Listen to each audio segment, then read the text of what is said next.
प्यारे साथियों, आप सभी का स्वागत करता हूं अपने एमआरएस स्टडी परिवार में।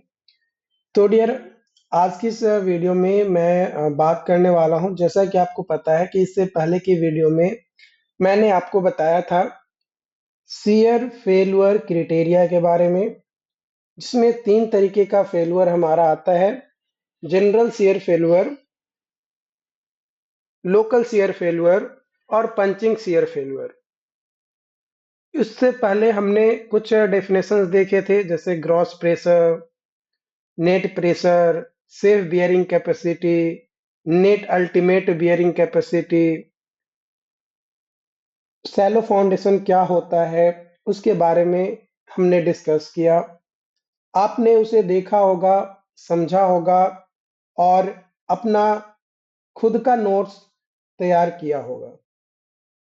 अगर आपने कर लिया है तब अच्छी बात है, अगर नहीं किया है तो अभी भी आपके पास टाइम है, आप अभी भी स्टार्ट कर सकते हैं। तो जैसा कि मैंने आपको पिछले वीडियो में बात किया था कि हम लोग की जो अगली वीडियो होने वाली है उसमें हम बियरिंग कैपेसिटी को कैसे डिटरमाइन करते हैं उसके बारे में डिस्कस करेंगे। तो इसमें सबसे पहला हम बात करेंगे यहाँ पे एनालिटिकल मेथड में। तो एनालिटिकल मेथड में सबसे पहला आपका है Rankine's analysis for bearing capacity. Bearing capacity को कैलकुलेट करने के लिए रैंकाइन साहब ने एक एनालिसिस अपना दिया था, और उस एनालिसिस के हिसाब से किस तरीके से हम कैलकुलेट करते हैं बियरिंग कैपेसिटी का, क्या फॉर्मूला होता है, उसके बारे में हम डिस्कस करेंगे। तो जो रैंकाइन्स एनालिसिस है, ये मेथड यूज किया जाता है कोहेजन लेस सॉइल के लिए, यानी सैंडी सॉइल, यानी जो बलुई मिट्टी होती है उस तरीके के सॉइल के में अगर हम फाउंडेशन बना रहे हैं, सैलो फाउंडेशन, तो उसका बियरिंग कैपेसिटी सॉइल का क्या होगा, वो रैंकाइन्स एनालिसिस के माध्यम से कैलकुलेट करते हैं। रैंकाइन्स एनालिसिस फॉर बियरिंग कैपेसिटी जो है, ये एक तरीके से एक्सटेंशन फॉर्म है लैटरल अर्थ प्रेशर थ्योरी का। आई होप कि आपने 6 सेमेस्टर में लैटरल अर्थ प्रेशर थ्योरीज के बारे में पढ़ा होगा। अगर आपने लैटरल अर्थ प्रेशर थ्योरी के बारे में नहीं पढ़ा है तो सबसे पहले आप लैटरल अर्थ प्रेशर थ्योरी को आप एक बार गो थ्रू कर लो, समझ लो, उसके बाद इस वीडियोस को देखना तो ज्यादा आपके लिए बेटर होगा। क्योंकि ऑलरेडी आप लोगों को पढ़ा दिया हूं, आप लोगों को बता दिया हूं, इसलिए मैं दोबारा यहाँ पे समझाने वाला नहीं हूं, लेकिन थोड़ा बहुत यूजेज उसका हम यहाँ पे करेंगे, जो कि आपको यहाँ पे देखने को मिलेगा। तो यहाँ पे ये आपका फाउंडेशन है, फाउंडेशन पे आपका लोड लग रहा है क्यू यू किलो न्यूटन पर मीटर स्क्वायर। ये आपका ग्राउंड लेवल है, और ग्राउंड लेवल से जो डेप्थ है फाउंडेशन का वो आपका डीएफ है, और विड्थ जो है फाउंडेशन का वो कैपिटल बी है। अब जो फाउंडेशन के नीचे हमारा जो सॉइल है उसको दो एलिमेंट हम लेकर चलते हैं। एक एलिमेंट है सॉइल का जो फाउंडेशन के जस्ट नीचे है ना, का जो सॉइल पार्टिकल है उसको एक एलिमेंट लेंगे, और एक एलिमेंट लेंगे जो फाउंडेशन के जस्ट नीचे तो है लेकिन वो लैटरली सपोर्टेड है, मतलब एक तरीके से कह सकते हैं जो पहला एलिमेंट था उससे थोड़ा दूर है और फाउंडेशन के नीचे ही है। फाउंडेशन का जो लेवल है उसके नीचे है लेकिन थोड़ा दूर पे है ना, यानी ये इसका एक्सिस है। तो इस एक्सिस के एक कह सकते हैं एक राइट तरफ है और एक लेफ्ट तरफ आप लेकर चल सकते हो।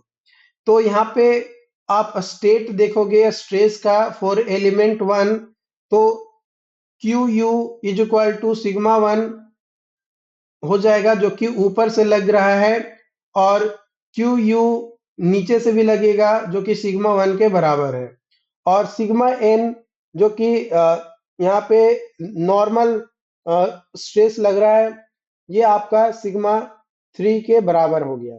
ठीक, वही state of stress for element 2 के लिए अगर देखें तो नीचे की ओर गामा डीएफ यानी ओवरबर्डन प्रेशर जो है आपका लगेगा, जो कि सिग्मा 3 है, और ऊपर नीचे सेम लगेगा, और राइट और लेफ्ट में sigma n is equal to sigma 1 आपका यहाँ पे हो जाएगा। ओके, तो यहाँ पे ये जो पहला एलिमेंट के केस में था वो एक्टिव स्टेज के केस में है। क्या है?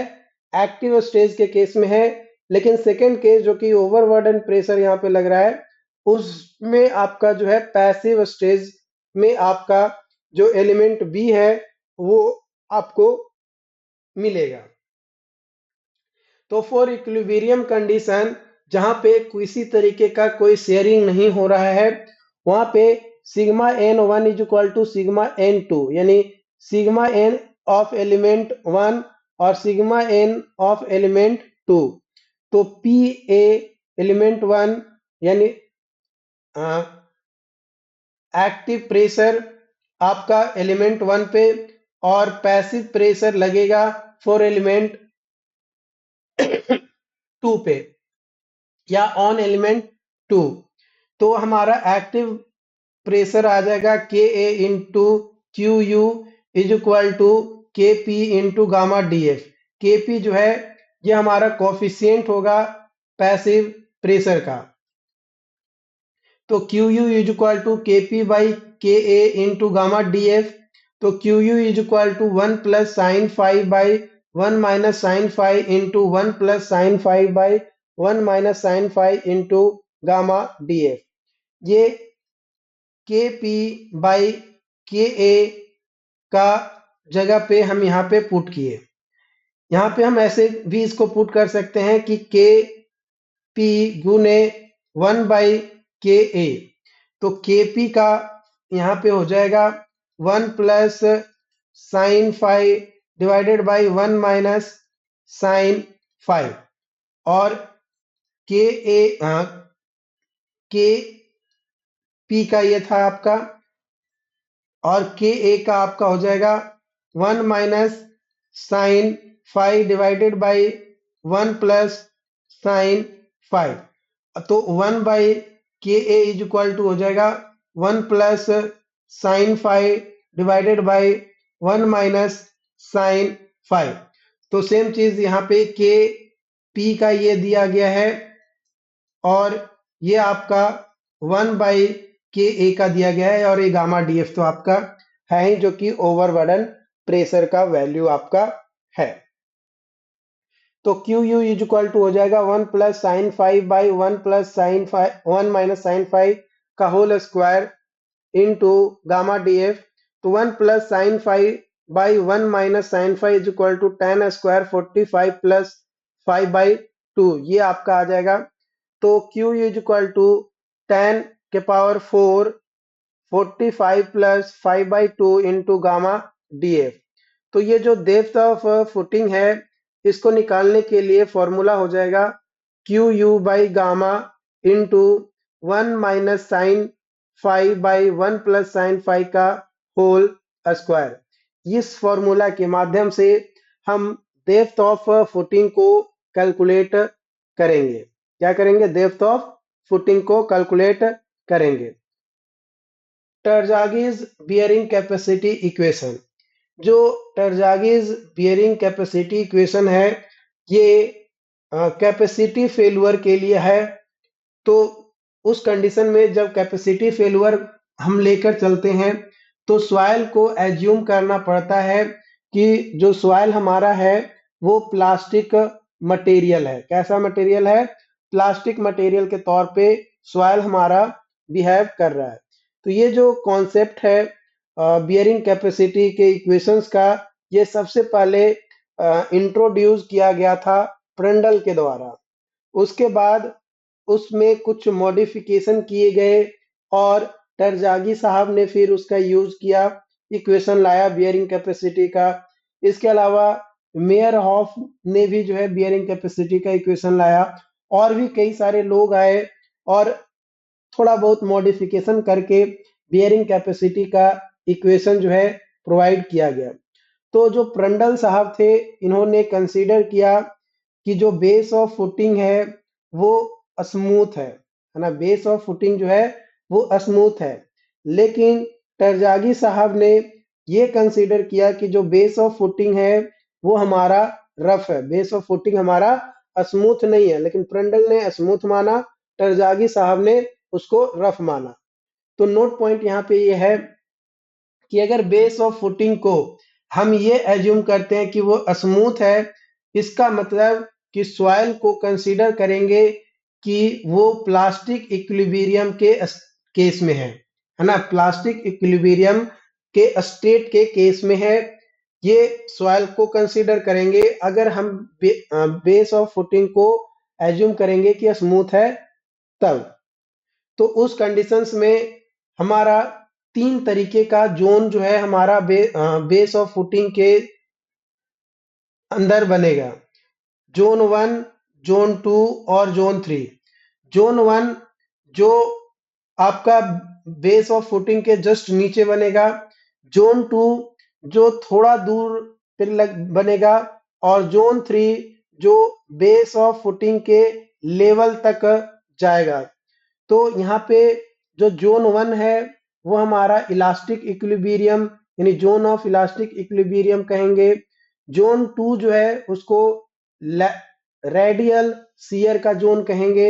और ज़ोन 3 जो है लीनियर शियर का ज़ोन कहलाएगा। ज़ोन 2 जो कि उसका शेप अगर बात किया जाए तो सर्कुलर या लॉगरिथमिक स्पाइरल देखने को मिलेगा। ज़ोन 1 का जो शेप है वो ट्रायंगल के जैसा देखने को मिलेगा। वही अगर ज़ोन 3 का अगर हम डायग्राम देखें तो वो स्ट्रेट लाइन आपका होगा। और जो एंगल बनेगा बेस ऑफ फुटिंग के लाइन तक हमारा ज़ोन का वो एंगल बनेगा यहाँ पे 45 डिग्री माइनस 5/2, 45 डिग्री माइनस 5/2। तो ये जो ऊपर का हमने फिगर आपको दिखाया, ये जो फिगर आपको मैंने दिखाया कि ये आपका फाउंडेशन का डेप्थ है ना, डीएफ है। और नीचे जो है बेस है, विड्थ मतलब बेस है जो कि विड्थ है हमारा फुटिंग का। और ये हमारा ग्राउंड लेवल है, ग्राउंड लेवल से हमारा डेप्थ ऑफ फुटिंग डीएफ हमारा है। तो इसमें हम ये क्लियर करेंगे कि जो फेल्यूर है वो सरफेस और स्ट्रेस जोन जो कि एज्यूम किया गया है और वो एक्सटेंड हुआ है up to base of footing. यानी जो फेल्यूर का स्ट्रेस जोन है यानी जो फेल्यूर हुआ है वो हमारा बेस ऑफ फुटिंग तक ही फेल हुआ है। यानी यहाँ पे हम ये कहेंगे कि जो टरजागी साहब है उन्होंने यह इग्नोर कर दिया कि जो शियर रेजिस्टेंस है, सॉइल का जो शियर रेजिस्टेंस जो कि प्रेजेंट है हमारा एबव बेस ऑफ फुटिंग, उसको इन्होंने इग्नोर कर दिया। टरजागी साहब ने उसे इग्नोर कर दिया। इसलिए जो टरजागी साहब का एनालिसिस है वो सिर्फ और सिर्फ एप्लीकेबल होता है सैलो फाउंडेशन के लिए। टरजागी साहब ने रिप्लेस कर दिया सॉइल में जो प्रेजेंट है एवं base of footing by equilibrium surcharge के साथ। यानी sigma bar is equal to gamma d f. Sigma bar is equal to submerged unit weight into d f. Submerged unit weight कब हमारा होगा? जब वाटर टेबल हमारा प्रेजेंट होगा। अगर वाटर टेबल प्रेजेंट नहीं है तो sigma bar is equal to gamma d f हमारा आएगा। यहाँ पे जो मेयरहॉफ थे, इन्होंने जो स्ट्रेस जोन है जो बेस ऑफ फुटिंग तक टरजागी साहब ने एज्यूम किया, उसको मेयरहॉफ ने एक्सटेंड किया एवं बेस ऑफ फुटिंग। इसलिए जो मेयरहॉफ ने जो इक्वेशन दिया वो सैलो फाउंडेशन और डीप फाउंडेशन दोनों के लिए अप्लीकेबल हुआ। तो जो 3 जोन हमारा बन रहा था बेस ऑफ फुटिंग के नीचे या बेस ऑफ फुटिंग तक, उसमें सबसे पहला है जोन ऑफ इक्विलिब्रियम। क्या है?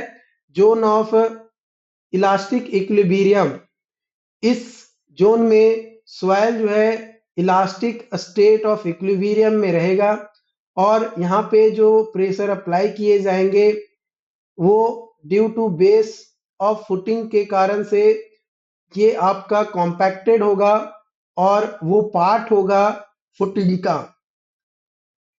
लेकिन जब प्रंडल साहब ने अपने एनालिसिस को प्रोवाइड किया तो बेस को जो है स्मूथ माना, इसलिए जो जोन 1 है ना, जोन 1 है जो कि जोन ऑफ इलास्टिक इक्विलिब्रियम का है, उसको जोन ऑफ प्लास्टिक इक्विलिब्रियम मानेंगे in the case of Prandtl analysis के दौरान। लेकिन टरजागी साहब का अगर एनालिसिस करेंगे तो हम उसे जोन ऑफ इलास्टिक इक्विलिब्रियम लेकर चलेंगे उस स्टेट को। Zone of radial shear due to compression of zone 1, zone 2 और जोन 3, तीनों का कंप्रेशन के कारण से लेटरली जो वो डिस्प्लेस होगा ड्यू टू अप्लाइड लोड। जब लोड हम अप्लाई करेंगे तो उसमें डिस्प्लेसमेंट देखने को मिलेगा, थोड़ा डिस्प्लेस हो जाएगा। तो ये जो स्ट्रेस जोन है या फेल्यूर प्लेन है वो हमारा सर्कुलर होगा फॉर क्ले की केस में और स्पाइरल होगा अगर C5 सॉइल है ना। C5 सॉइल अगर है और या फिर कोहेजन लेस सॉइल है तो उस केस में जो स्ट्रेस जोन होगा या फेल्यूर प्लेन होगा वो लॉगरिथमिक स्पाइरल होगा। लेकिन अगर क्ले है तो हमारा सर्कुलर उसका स्ट्रेस जोन बनेगा। तीसरा है आपका zone of linear shear. Failure plane जो है हमारा लीनियर होगा और वो एंगल बनाएगा हॉरिजॉन्टल प्लेन के साथ जो कि पास करेगा थ्रू बेस ऑफ फुटिंग से। वो एंगल आपका बनेगा 45 डिग्री माइनस 5/2, 45 डिग्री माइनस 5/2 हमारा बनेगा। एज्यूम करें, कुछ अजम्पशंस हमारे हैं टरजागीज बियरिंग कैपेसिटी थ्योरी के। टरजागी साहब ने क्या क्या अजम्पशंस लिया था इसके बारे में कई बार आपके सेमेस्टर एग्जाम्स में क्वेश्चंस डायरेक्टली पूछ दिया जाता है कि एक्सप्लेन और list out the Terzaghi's bearing capacity theory assumptions. यानी टरजागीज साहब ने जो बियरिंग कैपेसिटी थ्योरी दिया उसमें उन्होंने क्या अजम्पशंस लिया उसको आप एक्सप्लेन करिए, लिस्ट आउट करिए। तो वो लिस्ट आउट आप कैसे करेंगे, जब आपको पता रहेगा तभी तो आप करेंगे ना। तो अभी जस्ट मैं आपको बता दे रहा हूं ताकि आप सेमेस्टर में अच्छा नंबर आप ला सकें। देखो, सेमेस्टर में अच्छा नंबर लाने के लिए दो चीजें बहुत जरूरी है। पहला, टाइम टू टाइम अपने सब्जेक्ट जो भी आपके सेमेस्टर में पढ़ने हैं उसको रिवीजन देना। और दूसरा, नंबर ऑफ पेजेस भरने से ज्यादा अच्छा है कि आप, है ना, नंबर ऑफ पेजेस को भरने से ज्यादा अच्छा है कि आप टू द पॉइंट जो क्वेश्चंस आपसे पूछा जाए उस क्वेश्चंस का वही आंसर दें जो उसका आंसर होना चाहिए। यानी आंसर पेजेस भरने से नहीं बल्कि सवाल का सही जवाब देने से होता है। तो अगर आप हमारे वीडियो को देख रहे हैं तो आपको इस चीज पे ध्यान देना है कि आपको क्वेश्चंस का सॉल्यूशंस टू द पॉइंट जो होना चाहिए बस उतना ही देने की जरूरत है। आपको ज्यादा उलूल जुलूल लिखने की जरूरत नहीं है। कई बार कॉलेजेस में बताया जाता है कि नंबर ऑफ पेजेस भरोगे, जितना ज्यादा पेजेस आपका भरा रहेगा आपको नंबर उतना ज्यादा मिलेगा। लेकिन मैं इस चीज के खिलाफ हूं, मैं इस चीज को नहीं मानता। मैं मानता हूं कि अगर आपको सवाल दिया गया है, अगर आपसे सवाल पूछा गया है कि टरजागीज बियरिंग कैपेसिटी थ्योरी के अजम्पशंस को लिखो, तो बस अजम्पशंस जो भी है उसको लिखो। अगर उसको एक्सप्लेन कर सकते हो डिटेल में तो उसको एक्सप्लेन करके आप बस लिख दो। ज्यादा उसमें उलूल जुलूल लिखने की जरूरत नहीं है, ज्यादा उसमें मेहनत करने की आपको जरूरत नहीं है। ओके।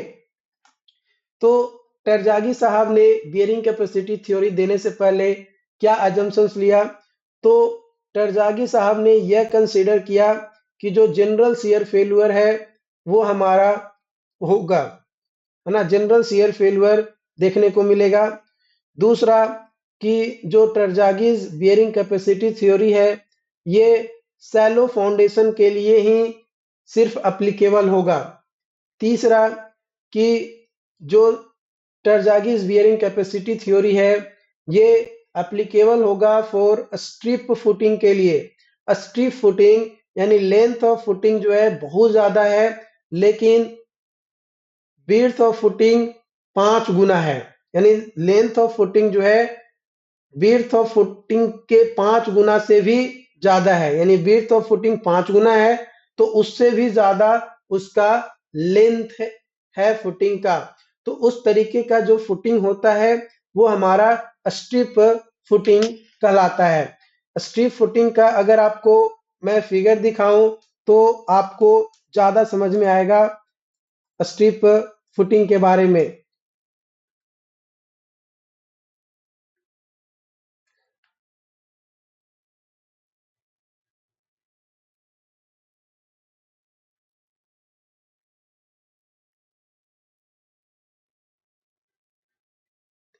है ना, क्योंकि देखो फिगर आप देखोगे तो आपको ज्यादा समझ में आ जाएगा कि हाँ भाई किस तरीके का फुटिंग आपका होता है।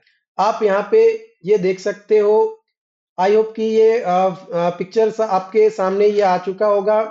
पिक्चर में आप यहाँ पे क्लियरली देख पाओगे कि ये जो फुटिंग है ना, ये आपका जो फुटिंग है ये ये आपका स्ट्रिप फुटिंग है। स्ट्रिप फुटिंग में क्या होता है कि जो लेंथ है फुटिंग का वो 5 गुना ऑफ विड्थ ऑफ फुटिंग से ज्यादा है, यानी विड्थ ऑफ फुटिंग 5 गुना है और लेंथ उससे ज्यादा है, यानी लेंथ ज्यादा होगा 5 गुना विड्थ ऑफ फुटिंग से, जो कि आप यहाँ पे देख पा रहे हो। ये आपका स्ट्रिप फुटिंग है, ये आपका स्ट्रिप फुटिंग है। उसका डिटेल में आपको यहाँ पे दिखाया गया है। इसमें जो रेनफोर्समेंट का डिटेल दिया गया है, यानी जो जाली जिसको कहते हैं, ये सिंगल जाली वाला फुटिंग है। कई बार डबल जाली का फुटिंग भी आपको देखने को मिलता है। यहाँ पे ऊपर में भी रेनफोर्समेंट, टॉप रेनफोर्समेंट और बॉटम रेनफोर्समेंट आपका होता है। ये आप एलिवेशन देख सकते हो स्ट्रिप फुटिंग का। ये आपका इस तरीके का स्ट्रिप फुटिंग है, ये आप देख सकते हो। ये विड्थ है, विड्थ ऑफ फुटिंग जो है वो 5 गुना विड्थ ऑफ फुटिंग से भी ज्यादा लेंथ उसका है, यानी लेंथ ज्यादा है और विड्थ कम है। डेप्थ तो हमारा सैलो फाउंडेशन ही आएगा, है ना, डेप्थ हमारा सैलो फाउंडेशन फुटिंग का आएगा, लेकिन उसका जो विड्थ है वो कम होगा एज कंपेयर टू लेंथ से, यानी लेंथ ऑफ फुटिंग हमारा ज्यादा देखने को मिलेगा। तो ये फिगर आपको आई होप कि क्लियरली समझ में आ चुका होगा। यहाँ पे ये फिगर के माध्यम से आपको मैं समझाने की कोशिश किया। अब अपने पॉइंट पर आ जाते हैं, अपना जो टॉपिक पढ़ रहे थे। चौथा जम्पशन है आपका कि जो टरजागीज बियरिंग कैपेसिटी थ्योरी है ये यूज किया जाता है for any type of soil जो कि कोहेसिव और कोहेजनलेस हो सकता है। हो सकता है कोहेसिव सॉइल हो सकता है कोहेजनलेस सॉइल हो। इस केस में भी हम टरजागीज साहब के द्वारा जो बियरिंग कैपेसिटी थ्योरी दिया गया है उसका यूज करते हैं।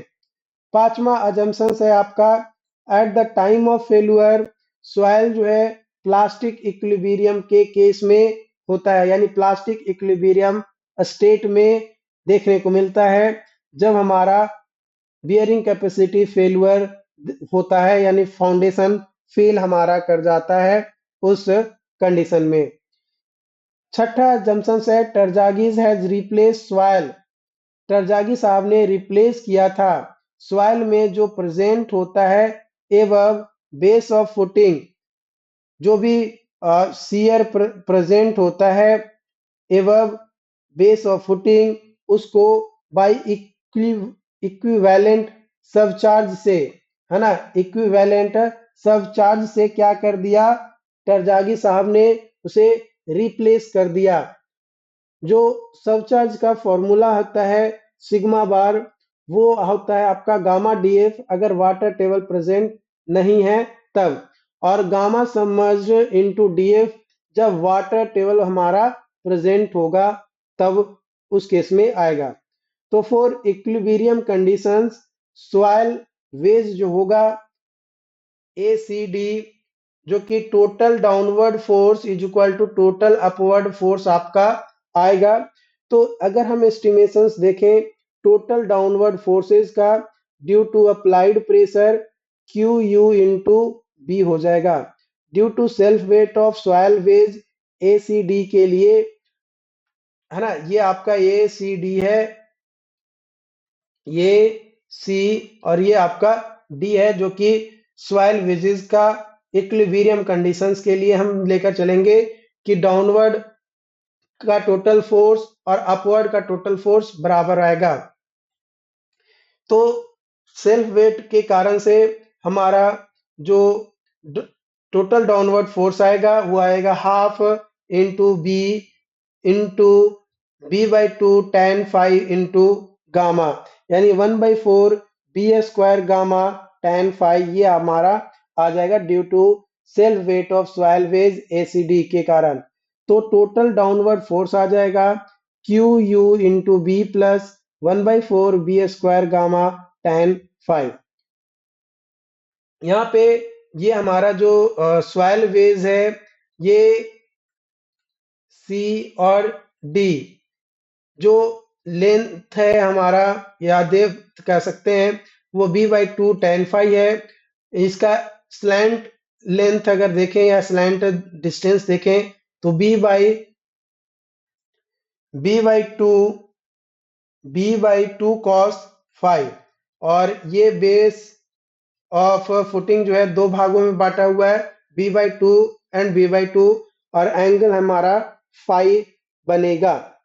तो A D is equal to C D, यहाँ पे आप डी ले लोगे, A D is equal to C D, ये वाला है ना, A D is equal to C D is equal to आपका आ जाएगा B by two cos phi, और O D is equal to आपका B by two tan phi. ये डिस्टेंस यहाँ पे आपका ये ओ है, तो ओ से ये डी तक, है ना, ओ से आपका डी तक ये आपका जो है आ जाएगा।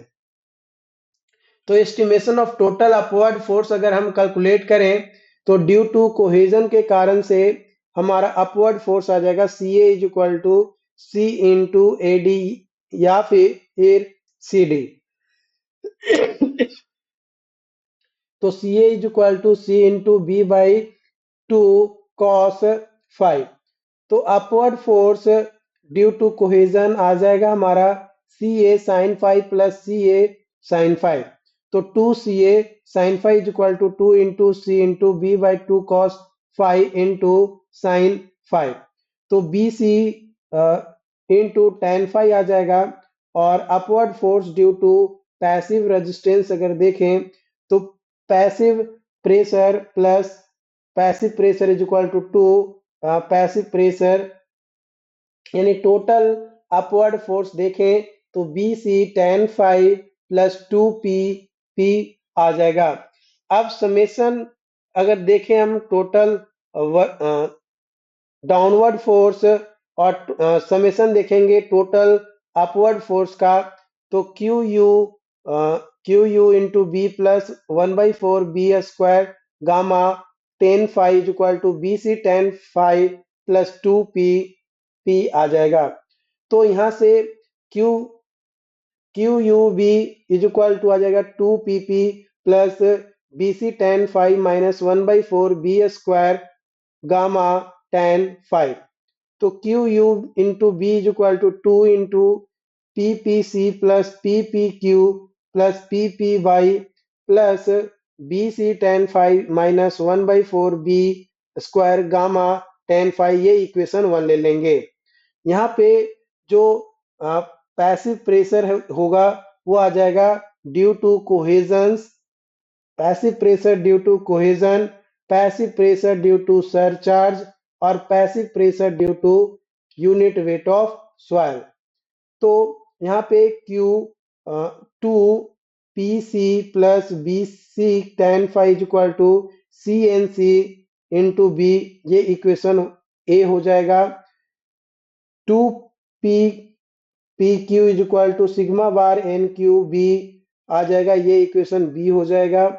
और 2 P y minus 1/4 B square gamma tan phi is equal to हो जाएगा 1/2 b gamma N y into B, ये इक्वेशन 3 हो जाएगा। अब इक्वेशन ए बी सी, ये तीनों वैल्यू को हम इक्वेशन 1 में पुट कर देंगे। किसमें? इक्वेशन 1 में पुट करेंगे तो हमारा आ जाएगा q you into B is equal to C N c b plus sigma bar N Q b plus half b gamma N y into b. तो ये बी कॉमन ले लेंगे तो हमारा बी से बी पूरा कट जाएगा। तो Q U is equal to C N c plus sigma bar N q plus half b gamma N y, ये हमारा टर्जा गेज बियरिंग कैपेसिटी का इक्वेशन निकल कर आ जाएगा। यानी ultimate bearing capacity is equal to C N c plus sigma bar N q plus half b gamma N y आपका आ जाएगा। तो यहाँ पे ये बेस ऑफ फुटिंग है जो कि बी है, और ये आपका डेप्थ ऑफ फुटिंग आपका डी एफ है। तो जो बेस ऑफ फुटिंग है उससे जितना बेस ऑफ फुटिंग है उतना बॉटम तक हम लेकर चलेंगे, वो जोन 2 आएगा। और बेस ऑफ फुटिंग जितना था उतना डेप्थ नीचे लेने के बाद जो नीचे का जोन आएगा वो जोन 3 होगा। और जो बेस ऑफ फुटिंग के ऊपर और बिलो ग्राउंड लेवल होगा, यानी डेप्थ ऑफ फुटिंग वाला जो एरिया होगा वो जोन 1 हमारा कहलाएगा। तो यहाँ पे हमारा जो एन सी है, एन क्यू है, एन गामा है, ये बियरिंग कैपेसिटी फैक्टर है जो कि डिपेंड करता है एंगल ऑफ इंटरनल फ्रिक्शन के ऊपर। अगर हम बात करें एज पर टर्जागी, तो फॉर क्लेई सॉइल के लिए phi is equal to 0, N C is equal to 5.7, N Q is equal to 1 और N Y is equal to 0। As per Prandtl clay soil के लिए phi is equal to 0, N C is equal to 5.14, N Q is equal to 1 और N Y is equal to 0 होता है। ये दोनों case में मैंने आपको बताया एज पर टरजागी साहब और एज पर प्रंडल। कई बार आपके सेमेस्टर एग्जाम में डायरेक्टली ऑब्जेक्टिव क्वेश्चन पूछ दिया जाता है कि bearing capacity factor as per Prandtl for clay phi is equal to 0 है तो एनसी का वैल्यू क्या होगा। या कई बार क्वेश्चंस न्यूमेरिकल दे देता है कि अल्टीमेट बियरिंग कैपेसिटी आप कैलकुलेट करिए, लेकिन अल्टीमेट बियरिंग कैपेसिटी जो कैलकुलेट करना है वो एज पर प्रंडल थ्योरी या प्रंडल इक्वेशंस के अनुसार आपको कैलकुलेट करना है। या फिर कई बार टरजागी के द्वारा क्या वैल्यू आएगा अल्टीमेट बियरिंग कैपेसिटी का, वो कैलकुलेट करना है। तो इस तरीके से कैलकुलेट करने के लिए आपसे जो है क्वेश्चंस पूछा जाता है, तो उस क्वेश्चंस का जवाब भी आपको उसी आधार पे आपको देना पड़ेगा। ओके, आई होप कि ये चीजें आपको पॉइंट्स क्लियर हुआ होगा। अगर फिर भी कोई डाउट्स रहता है, कोई कंफ्यूजन रहता है, तो आप हमें जरूर बताइएगा और डेफिनेटली आपके उन सभी सवालों का जवाब दिया जाएगा। मिलते हैं नई वीडियो में, और अगली वीडियो में हम डिस्कस करेंगे जो टरजागी साहब ने बियरिंग कैपेसिटी इक्वेशन दिया, अलग अलग शेप ऑफ फुटिंग के लिए किस तरीके से इक्वेशंस को मॉडिफाई किया जाता है, और अलग अलग टाइप ऑफ फुटिंग या शेप ऑफ फुटिंग के लिए टर्जागीज बियरिंग कैपेसिटी इक्वेशंस क्या होगा, उसके बारे में हम आगे आने वाले वीडियोस में डिस्कस करेंगे। बाकी जो लोग चैनल पे पहली बार आए हैं, चैनल को सब्सक्राइब जरूर कर लीजिएगा, ताकि हमारे द्वारा प्रोवाइड की गई हर वीडियोस का लेक्चर्स या हर टॉपिक आप तक पहुंच सके, आपका नोटिफिकेशंस आपके मोबाइल में आए और आप उसे देखकर एक बेहतरीन नोट्स बना सके। देखो, सेमेस्टर्स में पास करने के लिए न्यूमेरिकल क्वेश्चंस बनाने से ज्यादा जरूरी है कि उसका बेसिक थ्योरी क्या है।